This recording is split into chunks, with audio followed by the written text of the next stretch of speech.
right, we are ready to begin the next section of this class, and that is talking about Old Testament exegesis. When thinking about the idea of doing exegetical work in the Old Testament, this is an area that is going to be very similar to New Testament exegesis, which will be the next section in this class.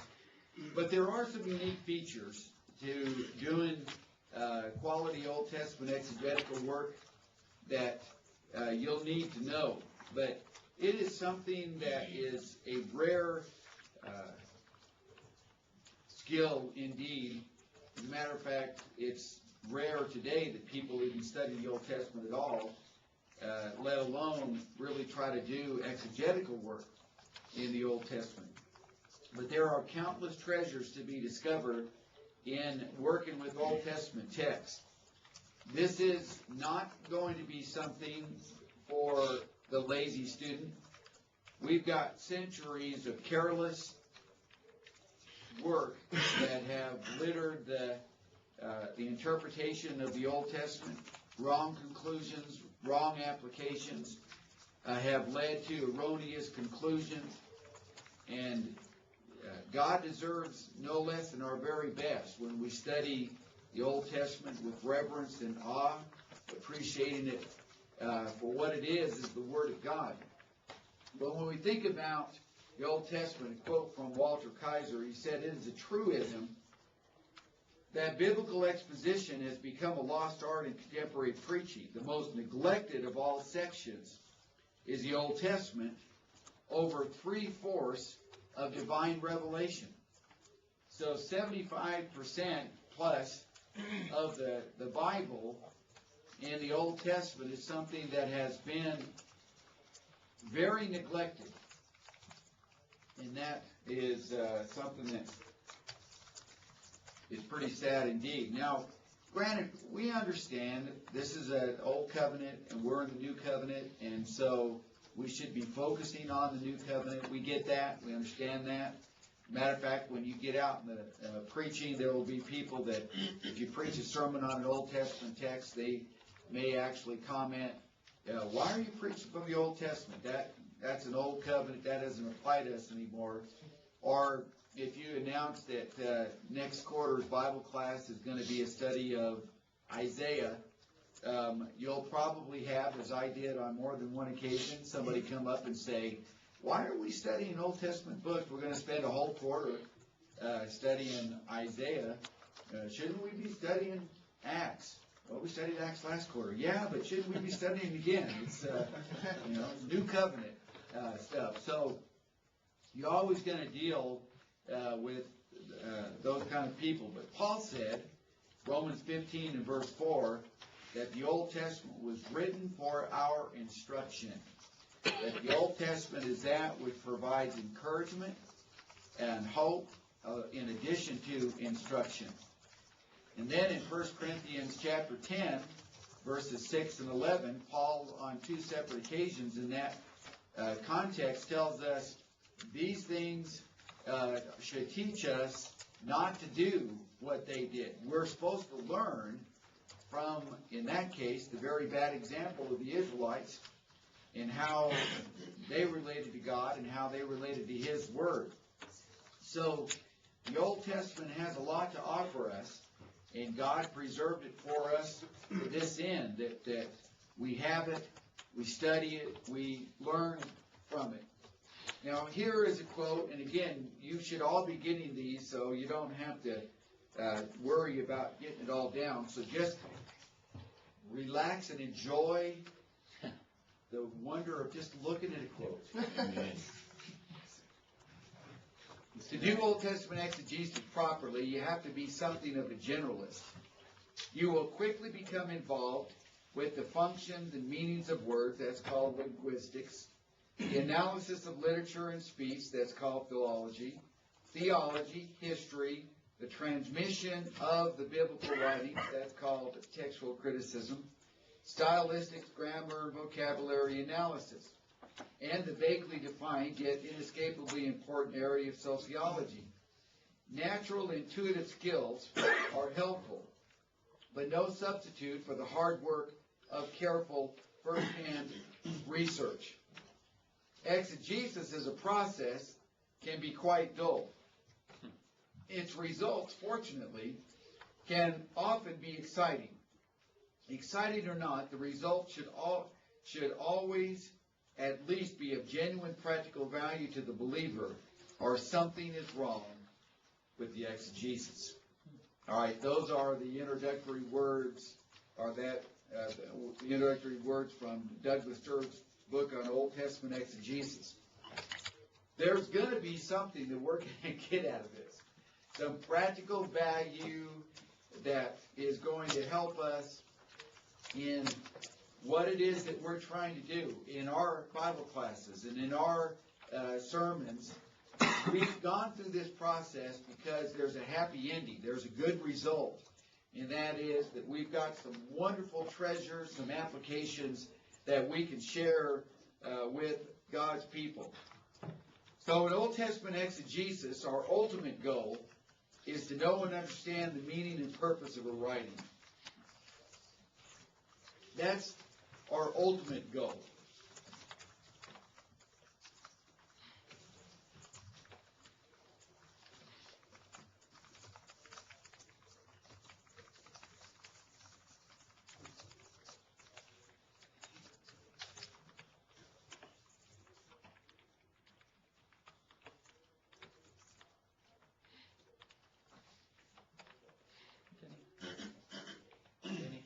Yes.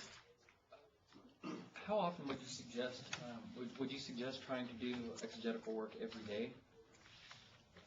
Would you try to schedule 30 minutes a day or something to do it, or would you say pick one day a week to hit it all morning? Or I would do it. Where would you start? Well, the most practical thing is to make it or merge it to whatever you're doing in ministry. So if you're preaching and you're going to preach a sermon on grace, find a biblical text that talks about grace and then do exegetical work on that text. Okay. Our temptation is, and slap yourself, go ahead, you have permission just to beat yourself up and say, snap out of it and get away from doing these topical sermons. Okay, grace, so I bring out my concordance and I write down 10 passages on grace found from hither and yon, and then I'm going to throw all these together and come up with a... No, find a text. Go Ephesians 2. And now start doing some exegetical work. So that's what you'll be doing. Like I always like to work on next Sunday's sermon on Monday. And so Monday morning first was to start doing exegetical work for that. And would you rather do an exegetical class or a sermon? Which is better for you? For us being new, what would be better? Personally, I would rather do a class. Okay. Because that's more teaching, which is, I think more of a strength for me than it is as far as preaching. But, exegetical sermons are great. And I really had to do both.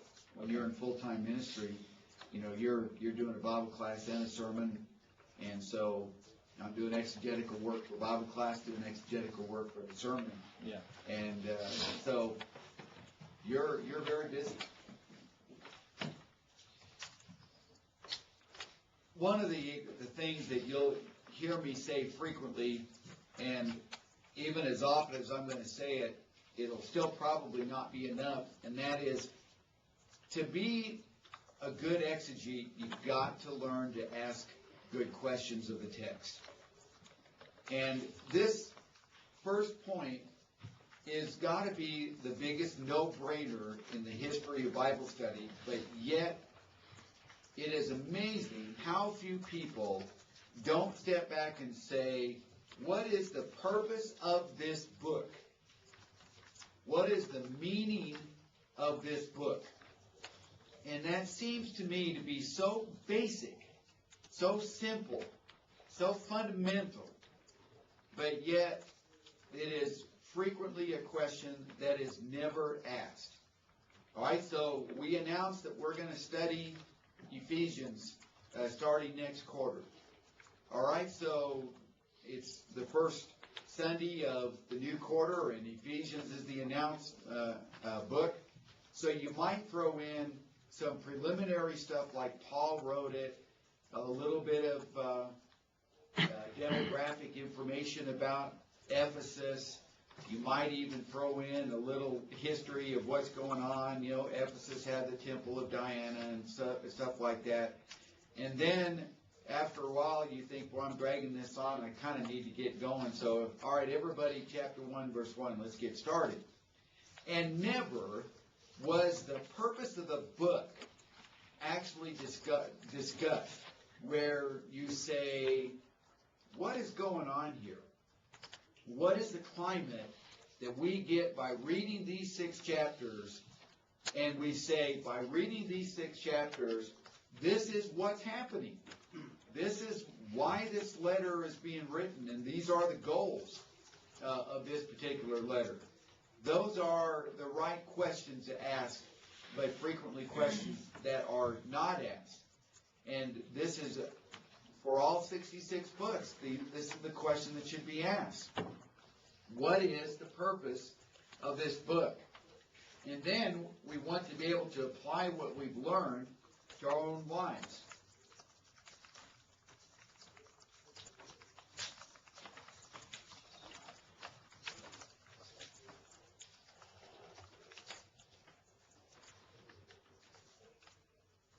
You don't want to rush to this. You want to understand what the text is saying before you get to application. As I was mentioning in earlier classes, that's the difference between hermeneutics and exegesis. Hermeneutics is interpretation. Exegesis is before that. Exegesis is, let's make sure we understand what it's saying. We understand the flow. We understand what the words mean. And then we can worry about interpretation of that later. But ultimately, this is there for a reason. There's something that is, the inspired writer is trying to get to communicate to us. Anybody not get these? Reggie, a few more people.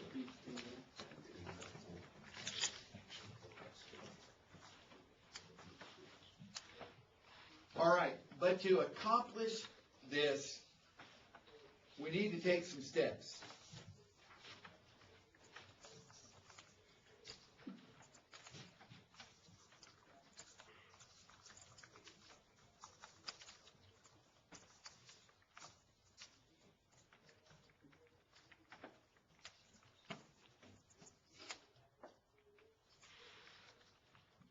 Now, we'll get used to doing this because we'll do the same thing for New Testament exegesis, and some of the steps, actually many of the steps, will be the same.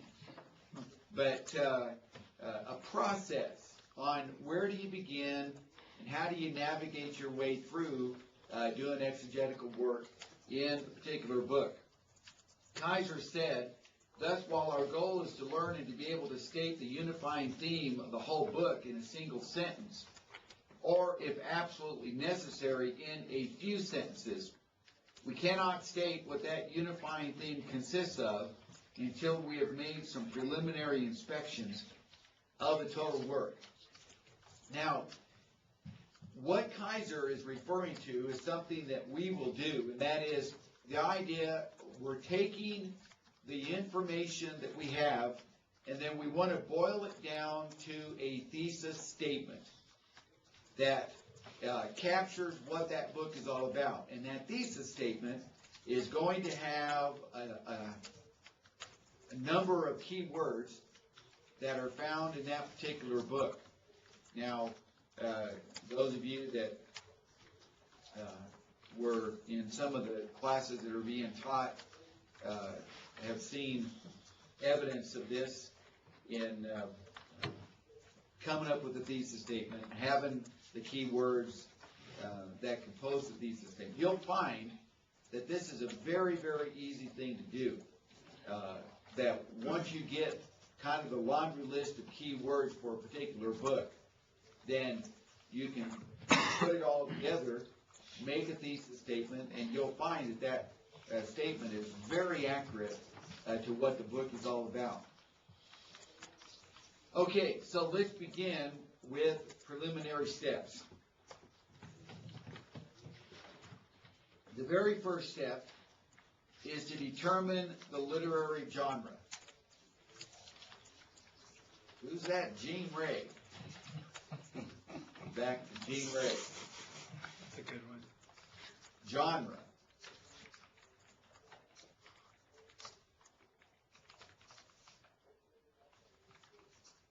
Now this can be as simple as saying it's poetry or it's narrative.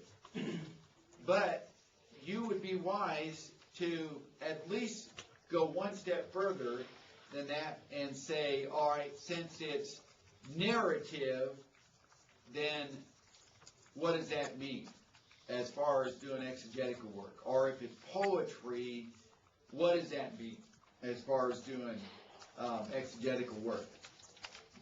Now, the Bible, the Old Testament, is broken down basically into 5 categories.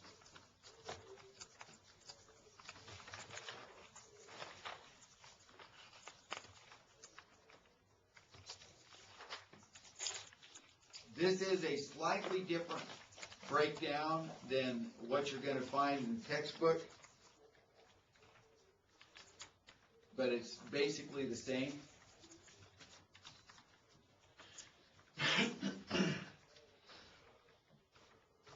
They've got poetry being the book of Psalms, and then they have another classification that they call wisdom, and that would be Job, Ecclesiastes, Song of Solomon, and Proverbs. But I'm putting all of those in the same category. They keep talking about the wisdom of Solomon. Is that another name for something, or is that a apocryphal? That's an apocryphal writing. Okay. Yeah. The wisdom of Solomon and then Ecclesiasticus. Be very careful when you see those terms. Those are extra biblical writings, but because they sound like things that we've got in our Old Testament canon, it's easy to get confused, and so. Do they have 6 categories in? Is that how you said that? Does anybody, well, nobody would know yet because we're not there. Did they add wisdom? Did they replace something with wisdom, or so is wisdom an added? It's added. Okay. Yeah. Yeah, I'm thinking they've got 6 categories. Okay. That doesn't sound biblical to me. Yeah. All right, with law, what's happening with law? Well, God is establishing a basis of a relationship.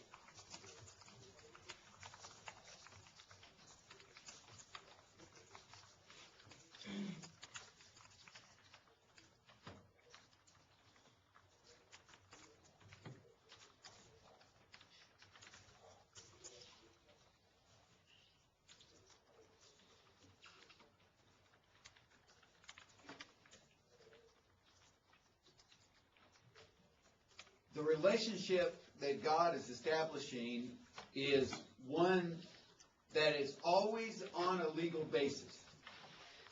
How are people to live if they want to be pleasing to the one and only true God? That is the predominant point to be made in Genesis, Exodus, Leviticus, Numbers, and Deuteronomy. The first 5 books of the Old Testament are considered books of law. Now, you say, but, we've got chapters in which we're reading about Abraham going down into Egypt and his dealing with Pharaoh and his lying about Sarai, and, then we read about Joseph and he's being thrown in prison. So it sounds to me like we've got a lot of narrative that's thrown in there. That's true, but you would be mistaken to not remember that the overall genre is law. How are we to function within a framework of law? And when you're looking at the story of Abraham for chapters 12 and following in Genesis, think about it in the context of the legal framework with which God has put Abraham in, the patriarchal law, and how the patriarchal law functioned. How were people supposed to live? How was Abraham supposed to conduct himself? Well, now you're seeing these stories in the framework of law. Does that make sense? Are you following what I'm saying?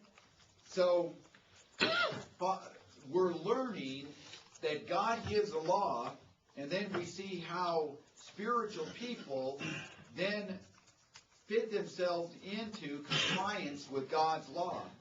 And they wrestle with that law when it seems to be something they're tempted to deviate from. So if you're talking about the genre of the Pentateuch as a whole, so if you were doing a series of sermons, would you necessarily want to approach narrative portions in that way? I mean, would you always have that kind of as your background? Or?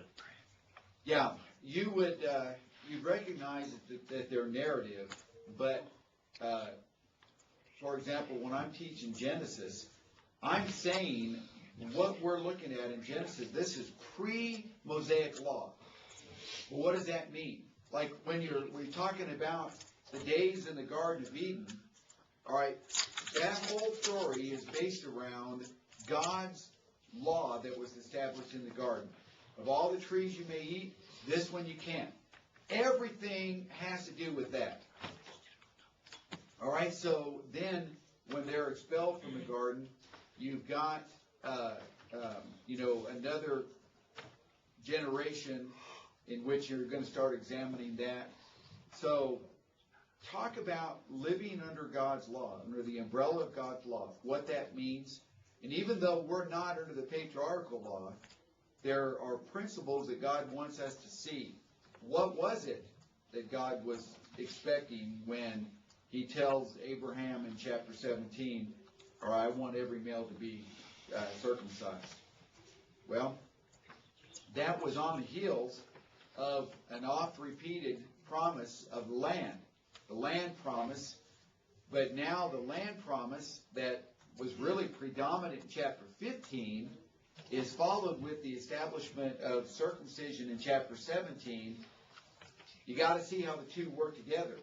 The promise of the land was contingent upon their faithfully fulfilling God's covenant law regarding circumcision. Our promise of eternal life is contingent upon our obedience to the gospel of Christ. No circumcision, no land. No obedience to the gospel of Christ, no heaven.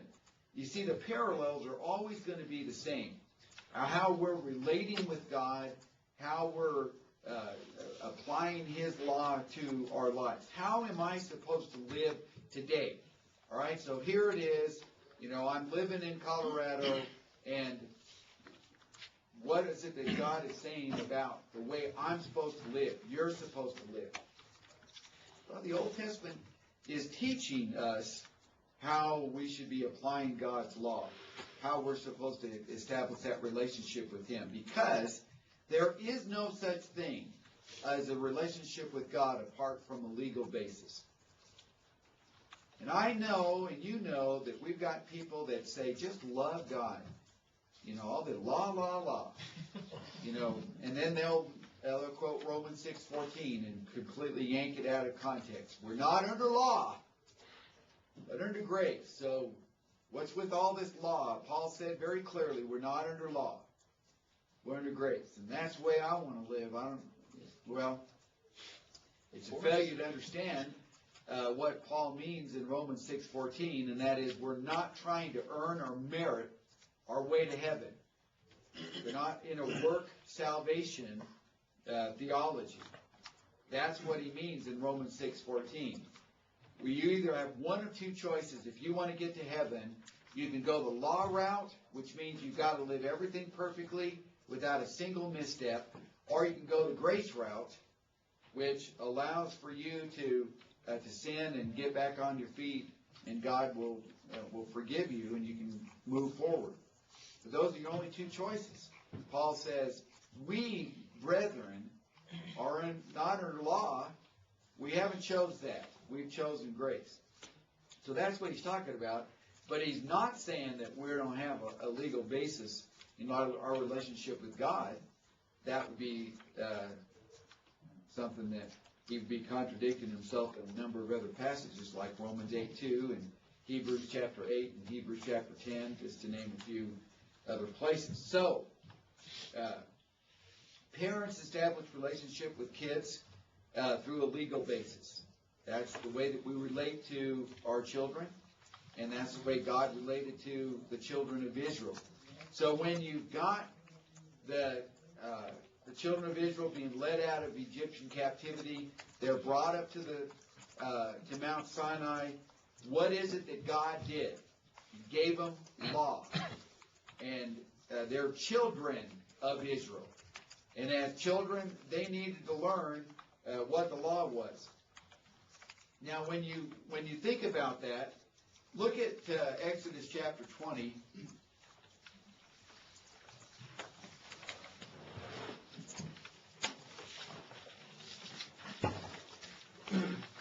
Here you've got the thunderous voice of God. You've got the thunder. You've got the lightning. You've got the earthquake. You've got all of this stuff going on. And the people are being scared to death. They are frightened like they've never been frightened before. And God explains why he did this. Verse 20. Exodus 20, verse 20, the 2020 vision of Exodus. Moses said to the people, "Do not be afraid, for God has come in order to test you, and in order that the fear of him may remain with you, so that you may not sin." All right, well, God was giving them his law. He did it in a most terrifying, frightening way, and he intended to scare them so that they would fear him, so that they would not sin. That's that legal basis that God was establishing with the giving of the Ten Commandments and then the subsequent laws that took place. And we could go on and on and on with this. You want to talk about Nadab and Abihu in Leviticus 10? Then talk about it within the framework of law. These people are learning what it means to follow God's law. And Nadab and Abihu offered strange fire such as the Lord had not commanded them. Notice, commanded them. What was their problem? Their problem was that they were not following law. And while we're on that, people go, look, I got to admit, I'm just not getting what the big deal was. So they were supposed to get fire from the brazen altar, and they got fire from someplace else. Fire is fire. As they used to say in Mississippi, fur is fur. Oh, wow. What's the big deal? And from our way of looking at it, that's not that big a deal. I mean, it was still fire, and that was what they were supposed to do. No. We're learning about law. And we're learning that if God specifies what it is that he wants, don't tamper with it. Don't change it. And Nadab and Abihu lost their lives as a result of playing fast and loose with what could have been perceived as a very minor variation of God's law. Well, if you can't take that and do something with it, then you're missing the point of why God has preserved this. And we think today we've got people saying, I just don't believe that having an instrument in worship is all that big a deal. It was the big deal. Or I just don't believe that having a woman say a prayer is going to be that big a deal. Well, but see, we're trying to decide whether it's a big deal or not. That's what Nadab and Abihu did. They decided that it wasn't a big deal. And so when you look at Leviticus 10 and verse 3, Moses says the problem was, here's the problem with what Nadab and Abihu did. They did not treat God as holy. That was the problem. God says, I want it done this way. And they're going, okay, but we're going to do it that way. that was an affront to the very nature and character of God. And he's not going to put up with that. So why would we think that God is any different for us in the new covenant? It reminds me of Revelations 22, 18, 19. Don't add or take away? Yeah, it's pretty serious stuff. Yeah, it is. Black and white. Yeah, because if you do, then the plagues that are written in this book, that's what you're going to get. All right, any questions about this or about law? All right, narrative. What's narrative? Narrative are basically the Bible stories. Now make sure that you put in your notes, we're not talking about fables. We're not talking about make-believe fairy tales.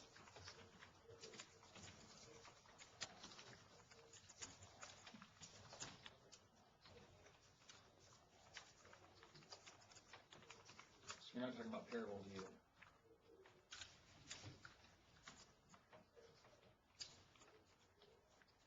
Well, we've got parables in the Old Testament, but yeah.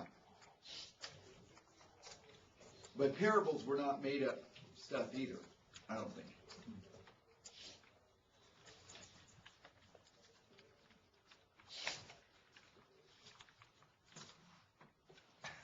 All right, what are we talking about? We're talking about books like Ruth, like Esther. There are those that will classify the book of Job in the category of narrative. I prefer to put it in poetry, but anyway, a story is being told. An account of people's lives is what we're looking at, and so that's a part of what you're going to find in narrative. Now, here is the exegetical key, though. It always has a spiritual truth. Always has a spiritual truth. And if we are teaching the book of Esther that does not have the name of God or the story of Ruth, then we've got to be making sure that when we're doing exegetical work, we understand the genre. What is the purpose of a book like Ruth?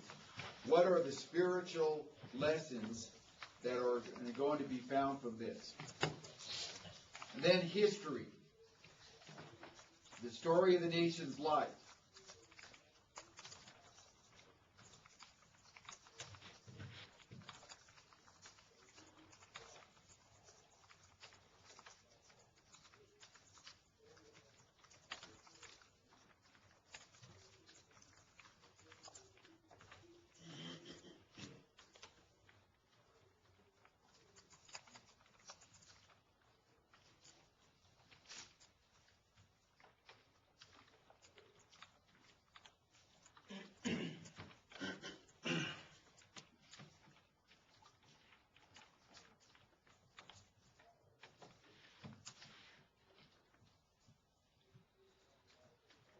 Right, basically, we're talking about the books of Kings, Chronicles, and 1st and 2nd Samuel.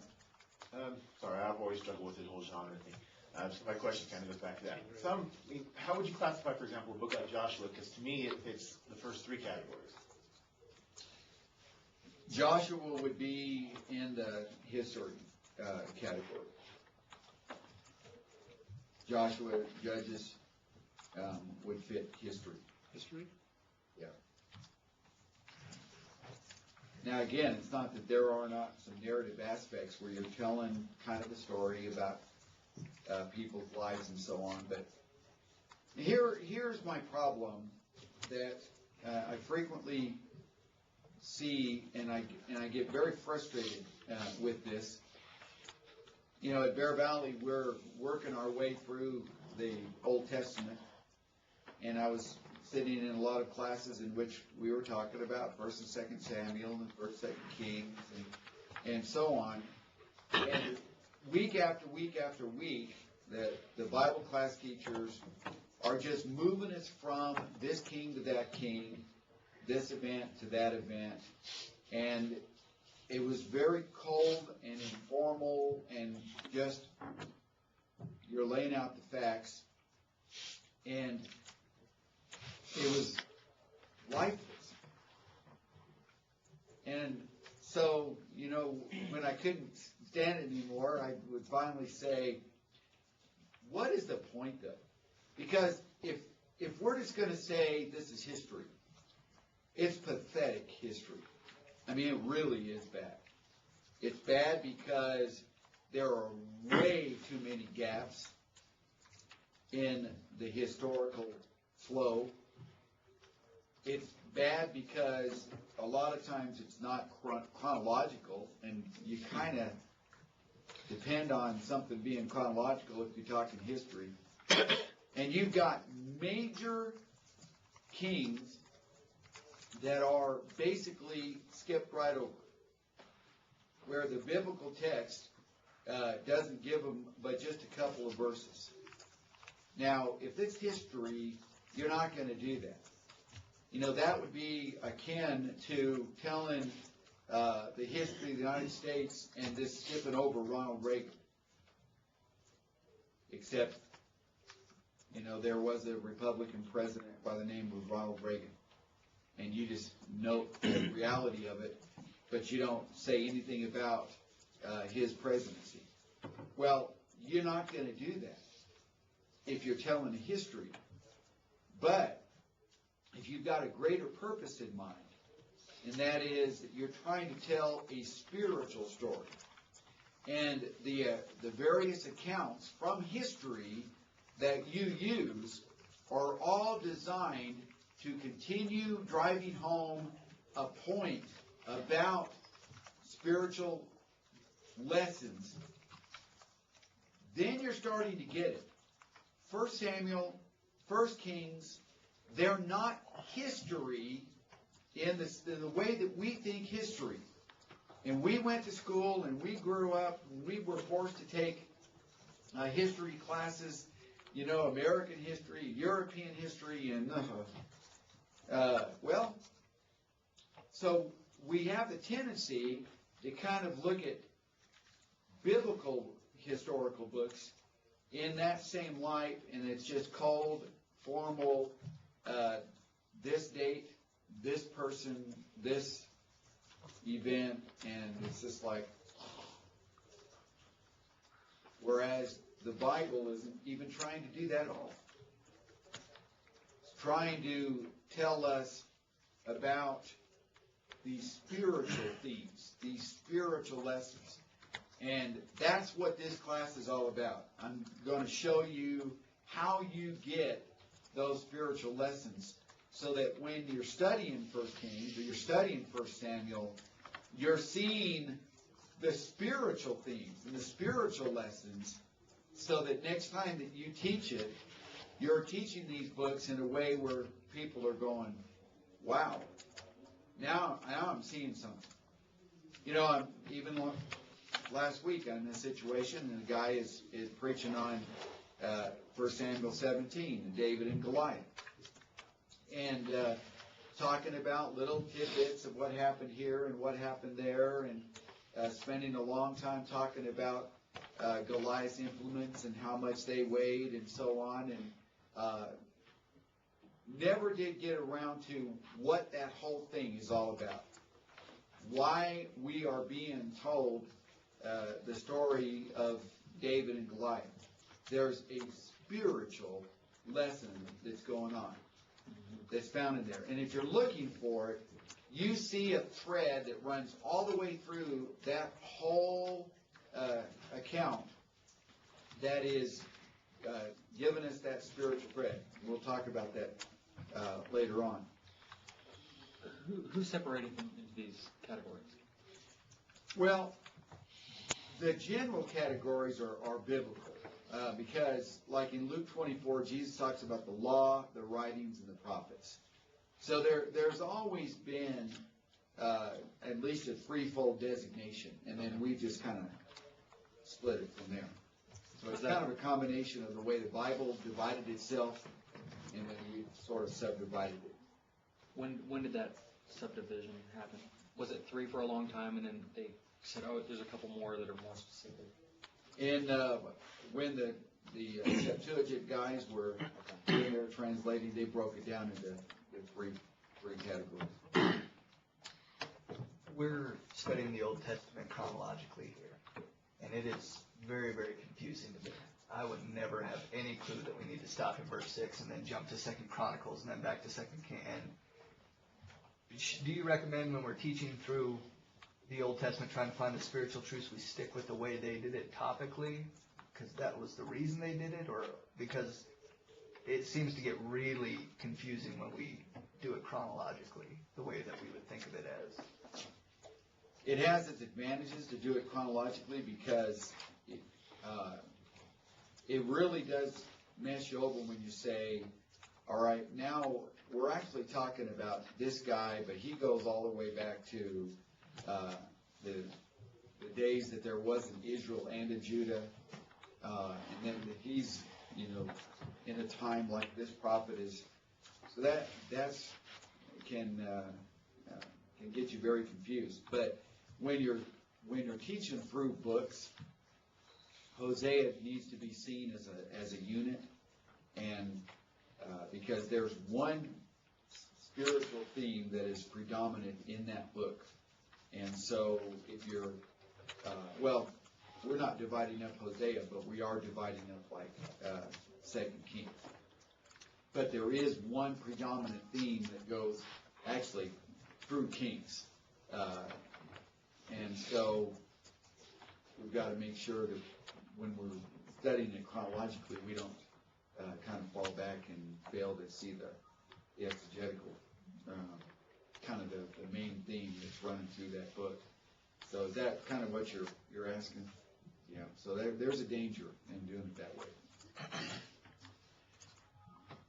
All right, then poetry. Basically, we're talking about prose, meter.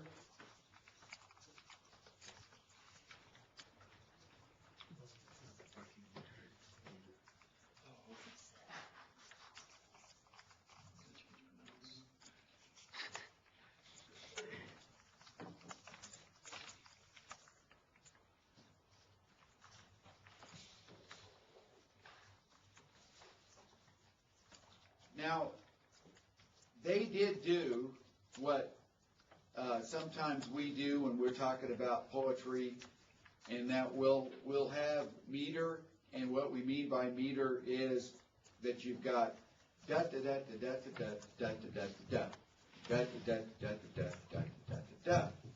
All right, you've got that kind of balance in the phraseology.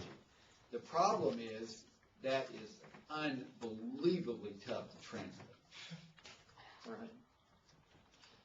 So our translators have decided better off just to translate the words and not try to duplicate the meter, because you're not going to duplicate the meter. And then you'll have rhyme. The problem is these two Hebrew words that rhyme with each other don't rhyme in English.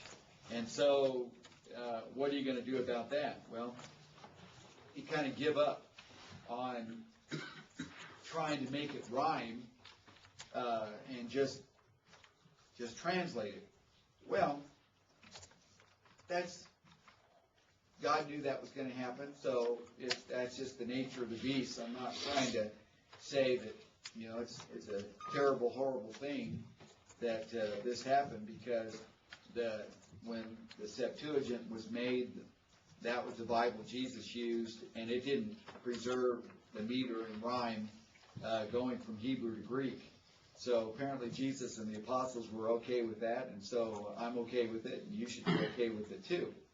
But I will say this, that if you get to where you do start reading the Hebrew Old Testament, you're going to find some stuff that is very, very cool as far as meter and rhyme is concerned. And it's just the way that poetic literature was. Now, with that second point, rules of poetic expression in force.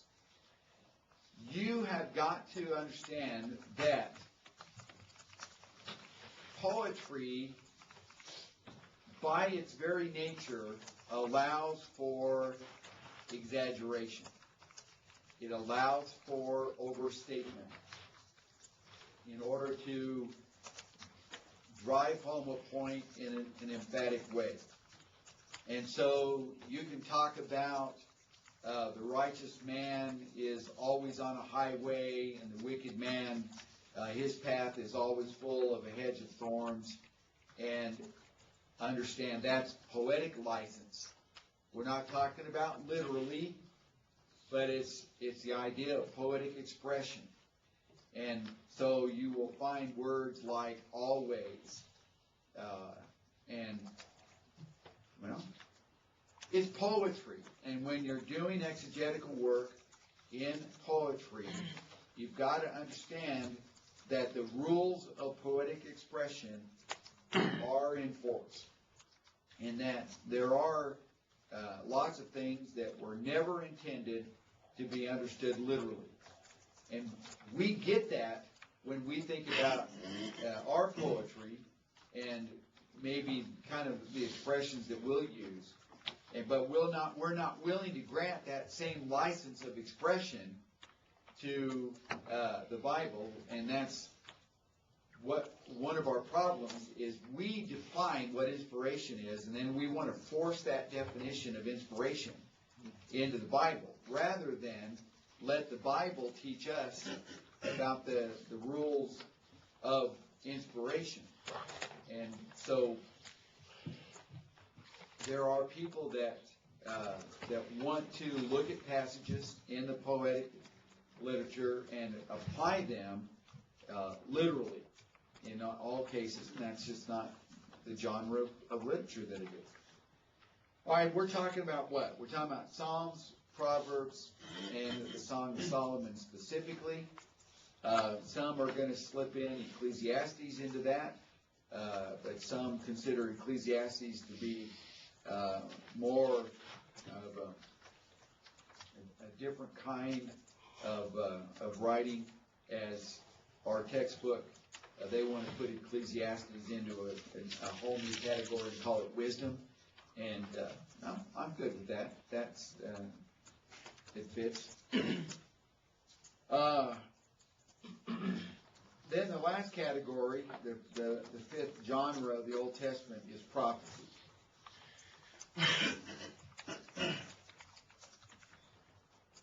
These books focus on the life, ministry, and teaching of a particular man.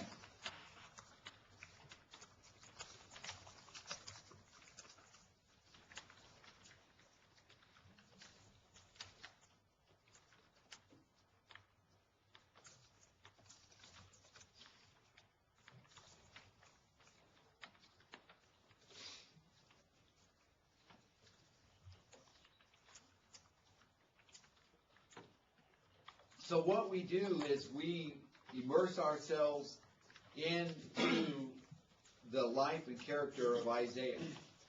And we're living through his life and his words. So when I'm doing work on one of the prophetic books, then that's what I'm doing as an exegete. I'm understanding that this is prophetic material. And so now I'm connecting myself with the prophet, with the situation that he's having to deal with, the difficulties that he faces being a prophet of God, and things along that line. But ultimately, what is a prophet trying to do? He's trying to communicate God's word. What is the point of his ministry? Well, again, we have the same problem of wanting to look at Isaiah and turn it into history. Or we want to study Jeremiah, but we study it like it's a historical book rather than a prophetic book. And that's a failure to understand genre. It's a failure to understand what is the purpose of these prophetic books. Always a spiritual lesson. Always. And these themes and these threads that run through these books are all those that, when we're teaching through those books, we've got to bring those out. And the problem is, and this is a challenge, and I freely admit that I have this challenge as much as the next guy, is that if I'm assigned Jeremiah 20 through 25 on Sunday morning, then I'm just going to kind of navigate through that text, and it's real easy to lose sight of the big picture of Jeremiah and what's going on with this. When Nathan taught Bible class, I thought he did a good job of saying, all right, here are some key words that especially are going to focus in this next block of material. And so, okay, so now we were looking at this particular word that predominated in the first 20 chapters, but now that word is not so important anymore. Now these words are important. Well, that's good information. That's good exegetical information. And it shows kind of an ebb and flow and a transition that's going on. And so you've always got to keep in mind the bigger picture of what's going on when you're talking about prophetic books. Okay, questions, comments about that? Everything that we're done, we're talking about step one. Step one is our identifying genre, and now you can see that there's more to identifying genre than just saying, well, it's law, or it's prophecy. We have to remind ourselves as to exactly what that means if we're talking about it being law or narrative or whatever. All right? So there's step number one. Step number two is to read through the entire work in one city, if at all possible.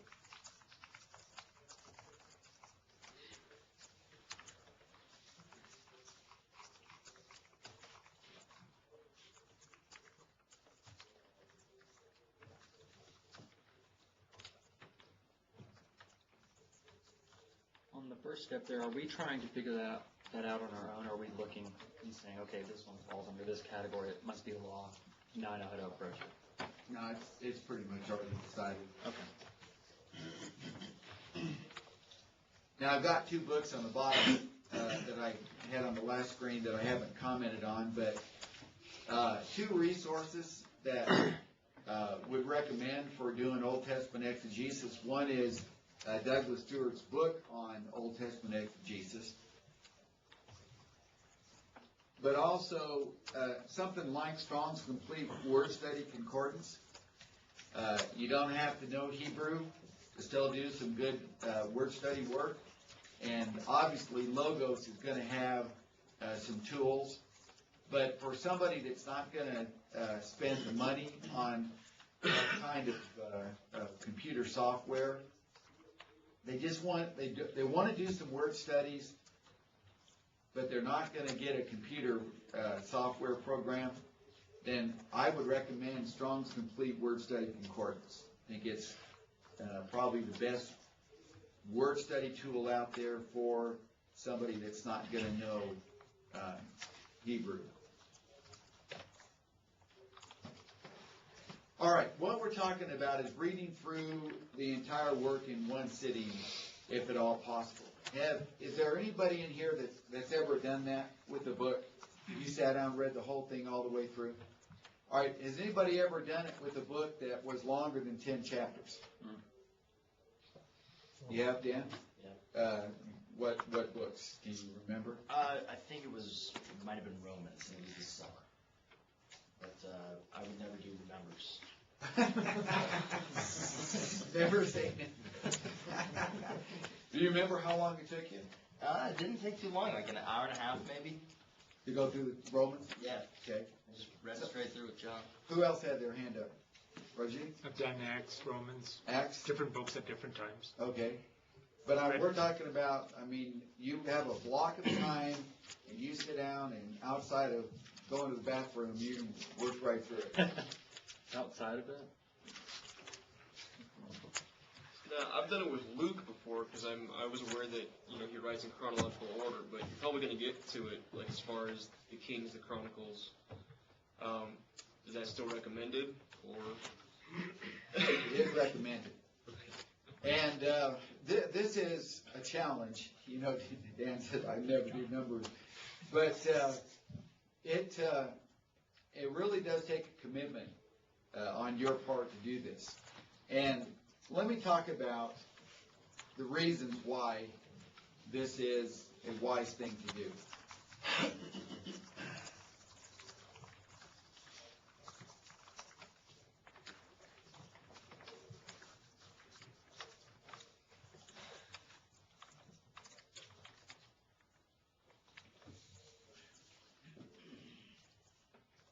First of all, this was the way it was delivered originally.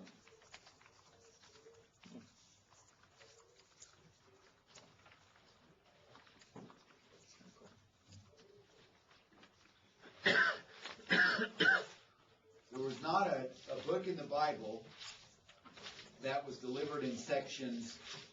Maybe Psalms is an exception to that, but the books were given as a whole.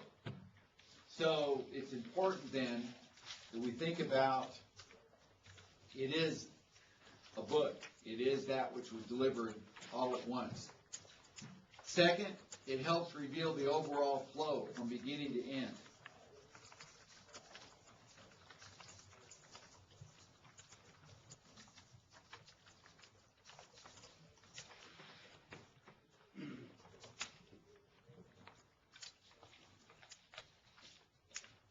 When you chop it up, and you've got a day or 2 days or a week between the last time that you read a portion of this particular book, then that overall flow is lost. You're not gonna see it. Third, it helps in identifying context.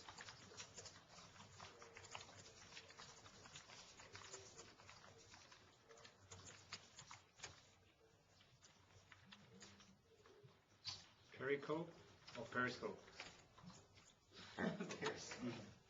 This word is pronounced pericope. Pericope. And it is kind of a fancy word, but it means paragraph or a section.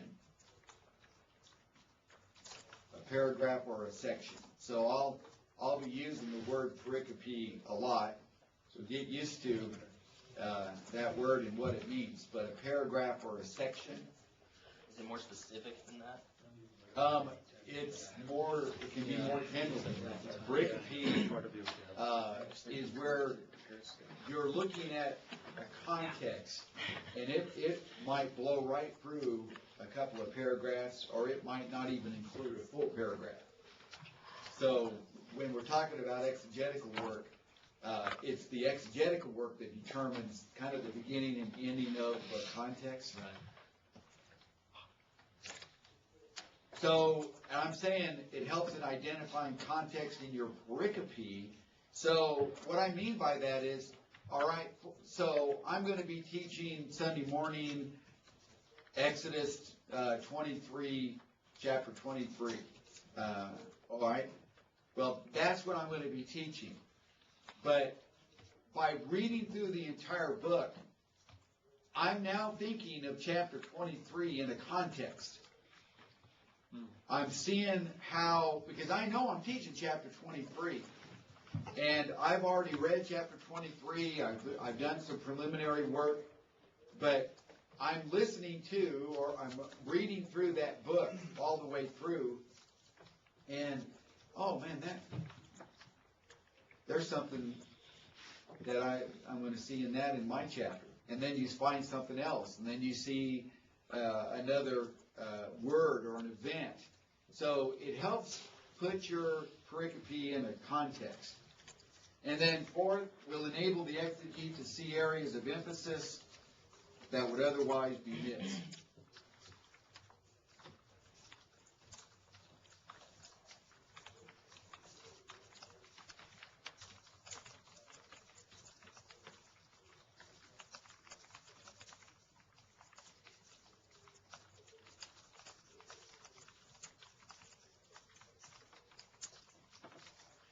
did the book of James, that was one of the things Mike had us do, we had to read it. And so what I did was, I took all of the chapters and the verses out, just made it like one long letter. I found that it helped resolve these areas, because even though you're reading all the way through the text, your mind still wants to break it up as you're reading in chapters and verses. By putting in just one letter, it seemed to help see the flow of the actual letter. Yeah, that's a very good thing to do.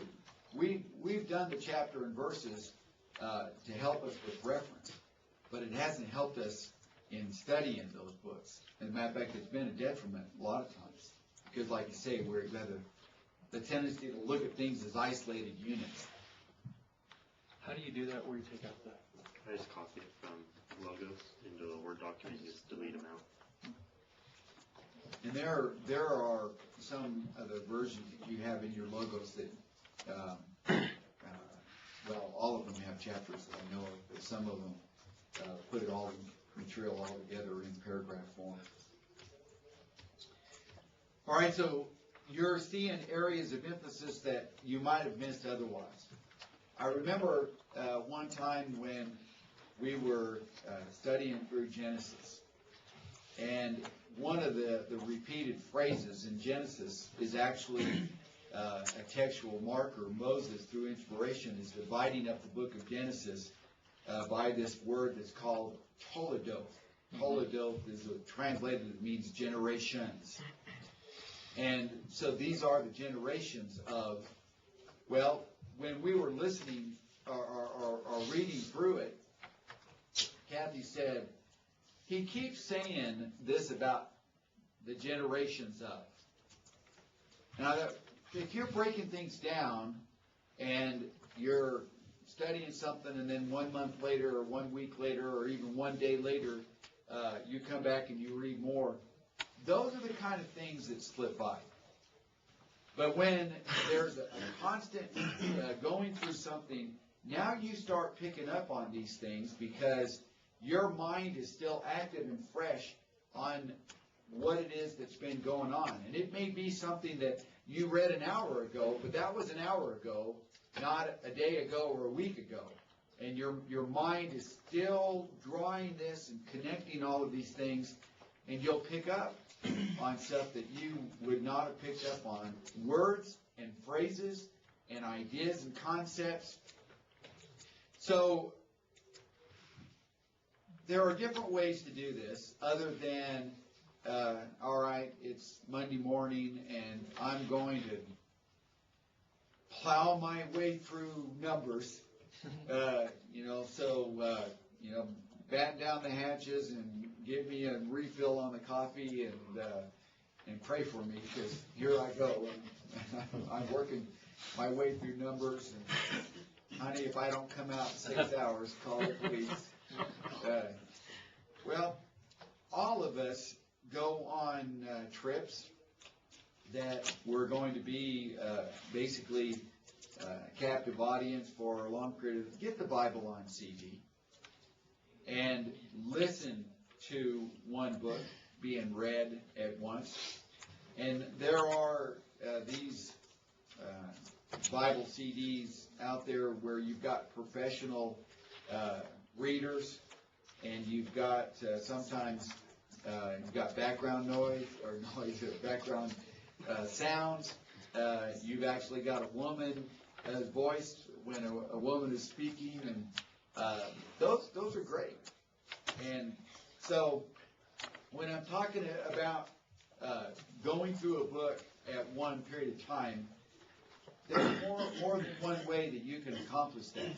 And listening to a book, and that's what I've done, because I do make trips and I am in the car for a long period of time.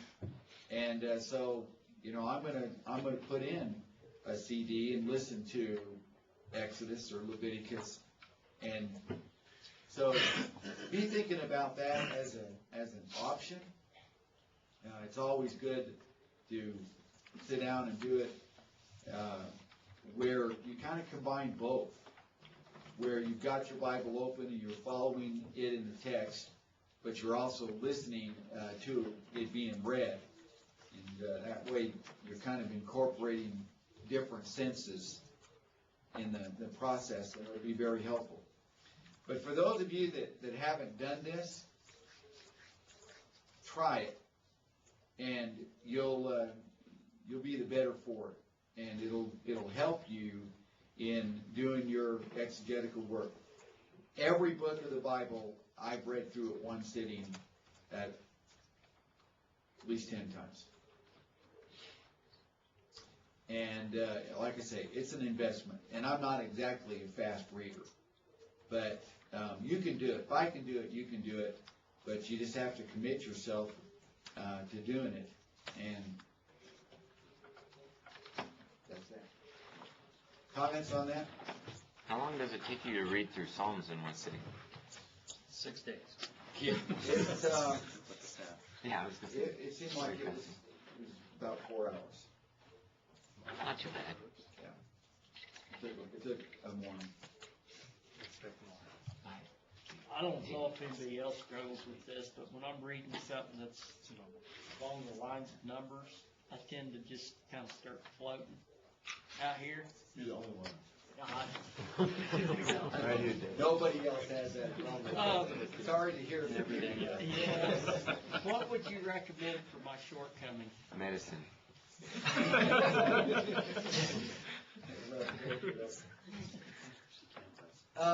That's resort.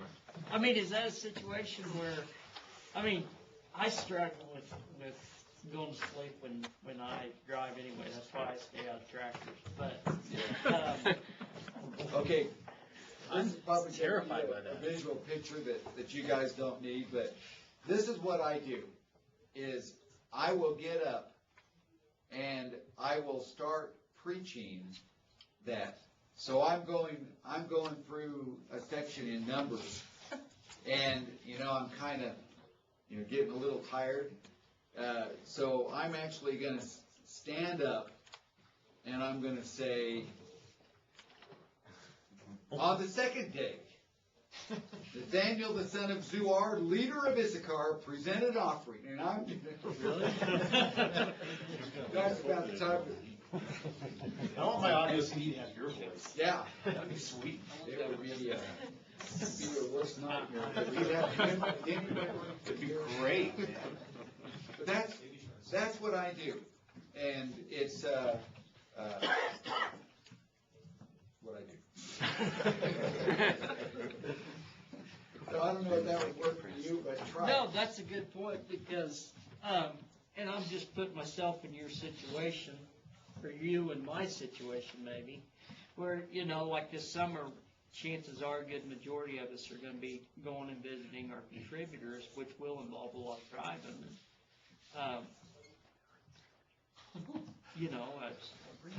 It'd be a good idea to preach it to my daughter. Oh, my family would go nuts. Yeah. I mean, that is a good point. My son. Yeah, there are things you can do, and to try to get yourself more actively involved rather than just sitting and reading. By the way, let me say this too. If you're going to be listening to it, go ahead and tell your wife or your husband and your kids, you could go ahead and talk. You could go ahead and say, look, there are a bunch of cows over there in that field. It's okay. Our minds are so incredible that it can do more than one thing at once. And it can still be listening, and you've got a temporary diversion. And so, one of my favorite things to do is to have Bible CD playing when I'm getting up in the morning and I'm shaving and showering and all that. And, I'll talk to Kathy, or my mind may drift off, and I'll be thinking about, I'm teaching exegesis today, and what we're going to... Don't beat yourself up, and don't be the kids and all that. Just let it play, and when you've got something to say or whatever, just go ahead. Don't, it'll still accomplish its goal. Just while you were saying that, I looked real quick on learnoutloud.com, They have several different versions of the Bible, any translation you can look for, and they even have it with like Johnny Cash reading it or James Earl Jones reading it. If you want a specific actor or somebody, they have those. But they have different translations and things, and different books too if you just want to have it, but you can get it on your phone as well. Johnny. So wherever you're at, you can just put your headphones in and listen to it. Yeah, the one I like is by Zondervan, and they've got the Dustin, or is that what you're talking about? What's got the background sounds? Yeah, and you all hear of the it? storm going. Yeah, is that the Zondervan? I think so. Yeah, They have that on here too. those are No, they're free. those are good. That being said, if you wanted to just Learn out read loud? through it, like what Dustin was talking about and getting rid of all the verse numbers, Bible Gateway gives you an option to just take all those off immediately. So you can just copy and paste and they're already out. Just print it out.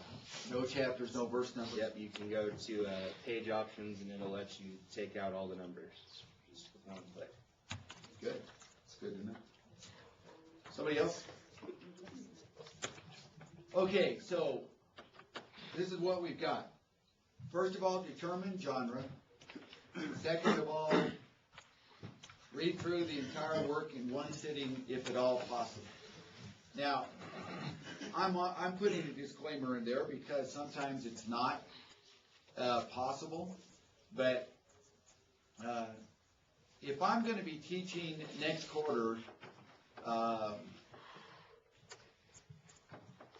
Exodus, I am going to read through that book in one sitting. If that's, when I was preaching full time, and I was going to be teaching through a book for the next quarter, then I'm reading through that book in one sitting. Now, if it were a shorter book, I'm reading through that book every single week, at least once, or listening to it. If it was a longer book, then I was going to do it at least once before the class began. So that's step 2. Step 3 is consult several translations.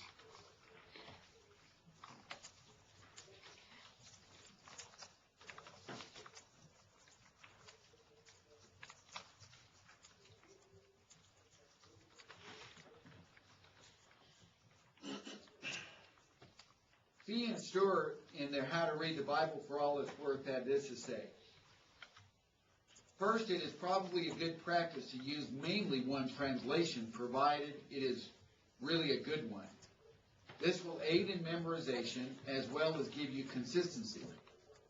Also, if you're using one of the better translations, it will have notes in the margin at many of the places where there are difficulties. However, for the study of the Bible, you should use several well-chosen translations. The best thing to do is to use translations that one knows in advance will tend to differ. This will highlight where many of the difficult exegetical problems lie. So, use your logo software that allows you to parallel versions. And then Mike will show you this, but you can pick your primary translation, like in my case, New American Standard. But I want the New American Standard to be compared to the King James, the New King James, the ESV, the New International, and so it'll call that up, and then it will color what is different and tell you what percentage is different in those other translations. It is an awesome study tool that goes way beyond what the parallel Bibles do, where you've got, basically 4 Bibles side by side, which are great, and I love those, and I've used those for years until I saw what logos could do for me. But that might be something that you would recommend. But what you're trying to do is you're trying to familiarize yourself with the text, and if you're coming at the translation of that text from different angles, it's really going to help you do good exegetical work. So when we're talking about doing the Old Testament, make sure that you're looking at different translations. And yes, I do have, as one of the ones that I look at, the Living Bible Paraphrase. And think, he comes off the wall with something, and I'm thinking, that is really weird. I don't remember that verse saying that at all. And I go back and look at the verse, and it gives me a perspective of that verse that maybe I didn't have before. All right, so we're talking about a well-chosen translation. Like what? What are the best overall translations? The first. It's like Canadian ID, man.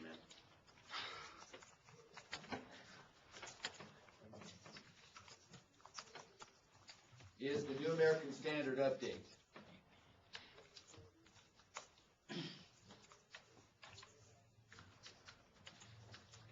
The 1995 update was what we're talking about. The New American Standard actually was created in the early 1970s, then went through a major revision in 1995, and so we just call it the 95 update, or just the update. But I like the changes that they made. I believe they made improvements in virtually every area. New American Standard is conservative. It had a large number of biblical scholars that worked on the translating committees. And so it's not perfect. There are no perfect translations, but I think it's a good one for doing exegetical work. Does that mean that all of them after 1995 are that? Right. Okay. New King James would be my second, very, very, very close second recommendation. Just the original version. Just changed yesterday. Oh. There were 800 words in the King James that had changed meanings in modern English. And so those that were reading the 1611 King James were continually coming across words that no longer meant today what it meant 400 years ago. Well, the New King James updated nearly all of those words, and so you've got the advantage of that. But what I like about the New King James is that they consistently translate the same word the same way. Now, they don't always do that, but they do that more than a lot of other translations do. What's the newest update on that one? I'm not sure I know. Anybody know? All right, and then third, really good translations, the American Standard. The American Standard is the most literal translation on the market. Now, when we say that, what do we mean? We mean that the ASB translators wanted to give a representative English translation of every Bible word. Every Hebrew word was represented. Every Aramaic word was represented. Every Greek word was represented. They're the only translation that was really bound to that translating philosophy.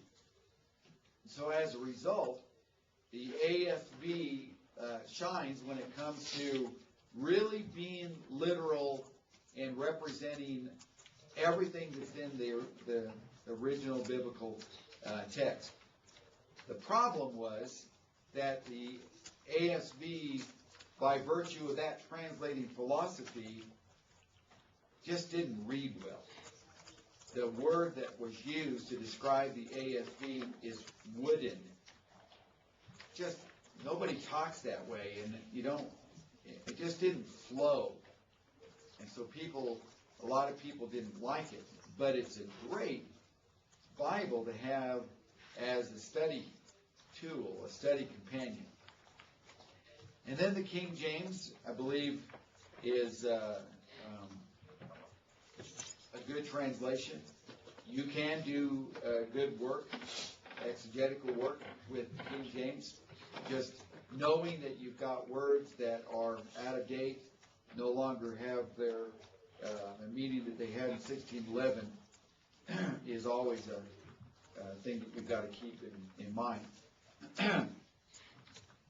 For the Old Testament, though, I recommend the RSV.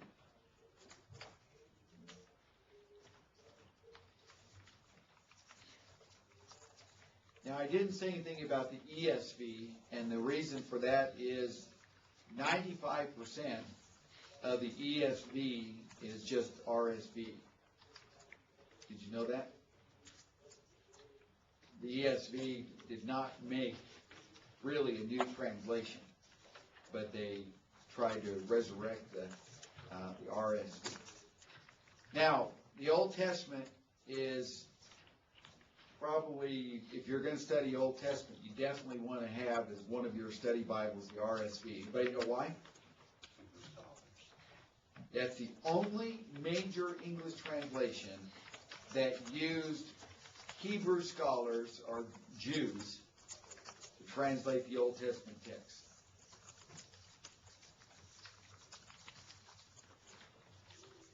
The other translations used Hebrew scholars, but they were Christians. They were not brought up with the Hebrew language like the Jews were. And so they found, the RSV translators, they found men that Hebrew was their language. That was what they grew up reading and speaking and writing. And they are the only major English translation that did that. So by virtue of that being the case, the RSV has an advantage, I believe, in studying the Old Testament. For the New Testament, be sure to use the New King James. Make sure that's one of the ones that you use.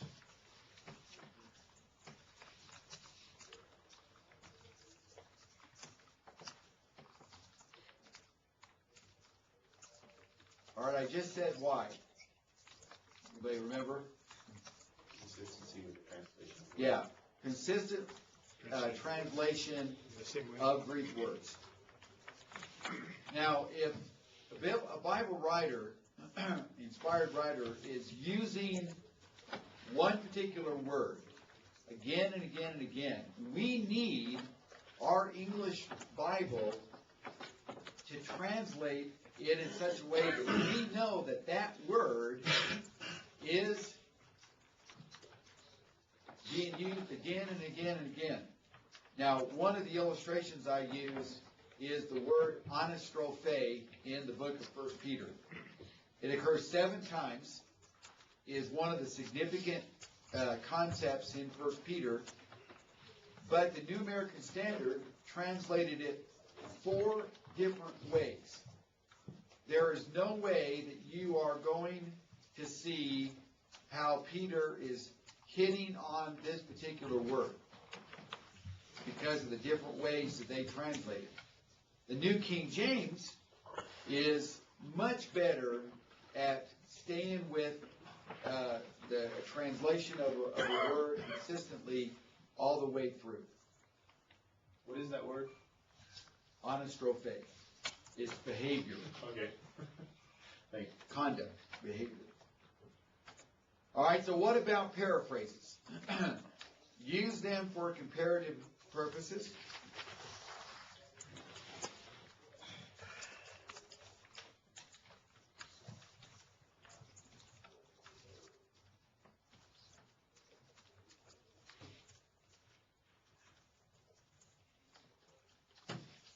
There is not a single paraphrase on the market that was done by a Greek and Hebrew scholar.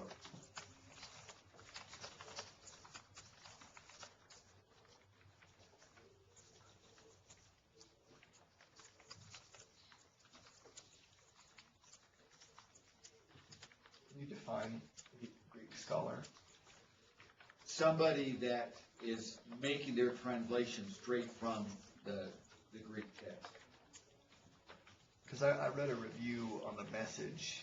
Said the guy who did consult the Greek the entire way through.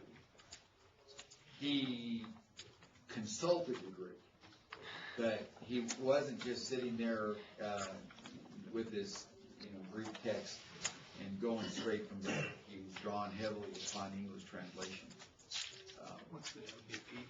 Notice that I've got NIV down, but the NIV really is more of a paraphrase than it is a translation. And you need to know this, because a lot of people think the NIV is a translation, but the translating philosophy that the NIV was done with is what's called dynamic equivalent. Dynamic equivalent is where you are not concerned about translating the words. You are interested in getting the concept of what those words mean. Well, that's the translating philosophy of a paraphrase. What's that called? Dynamic equivalent. So let me just give you the equivalent of what's being said. Well, that is a translating philosophy that is very flawed, very flawed. And as a result, the NIV has dropped the ball in a big way on a number of passages. So use it for comparative purposes, but that's all.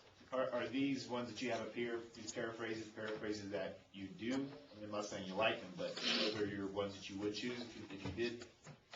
Yeah. Some of the other ones, like the New Living, the Amplified, what do you think of them as paraphrases? About the same? They're a little bit more toward the NIV side. The Living Bible paraphrase is way off the charts. Cotton Patch. Okay. Some of those are way out there. The New Living and Amplified are more like the NIV type of paraphrase. Not quite as far gone. Yeah, not quite, but yeah. One thing that hit me Saturday when you were talking about this, and something that keeps coming up, is there a word-for-word translation that is on, we'll say like the 5th or 6th grade reading level, such as the NIV? Because my thought is, I've been overseas where you actually, you're studying the Bible with someone, they're actually pretty fluent in English, but yet not fluent enough to read something like the New American Standard. So you turn to the NIV, but... Yeah. No, there's not. It's not. The best effort that's been made is the simple English. And just by its name, you can tell that what they're trying to do is to communicate the message of the Bible in as understandable terms as possible for those whose first language is not English, but they are still somewhat fluent in English. That's the children's Bible, pretty much. Yeah, that's the only, not the only, but that's one of the advantages of the NIV is it is easier for foreign people to study in English. And that was their stated goal. Their stated goal was readability. They wanted a translation that was not going to get you bogged down with the these and the thous and the comeths and stuff like that. Comeths? Just talking about or using language like we used. And that's why the NIV instantly became the #1 Bible for teenagers. It's just the ease of reading. When I met you, a month and a half ago, I was taken aback because all this time, since '87, when I became a Christian, my leaders told me, use the NIV version. And I asked them why. King James, I was having a hard time. I wasn't a Christian. I bought a Bible off the street. It was King James. It was $1, and I was stuck in one paragraph for a long time and trying to grasp it. So I went to the NIV, and they said, it's a direct translation of the Dead Sea Scrolls. I said, wow, it makes sense then. Okay, maybe I'm on the right track. And then I had to retire and use it as a reference until I got the NAS. Yeah. I was wondering what your thoughts were on the precious moments edition. I think it's lacking. It's lacking. Not good for exegetical work. Not good for The exegetical pictures work. are what, it kind of gives me a fuller. Good for teething, but not exegetical work. Cute question. Okay, bell's gonna ring in, just a minute or so, and this is kind of a breaking point, If so you- we'll stop there. To retire.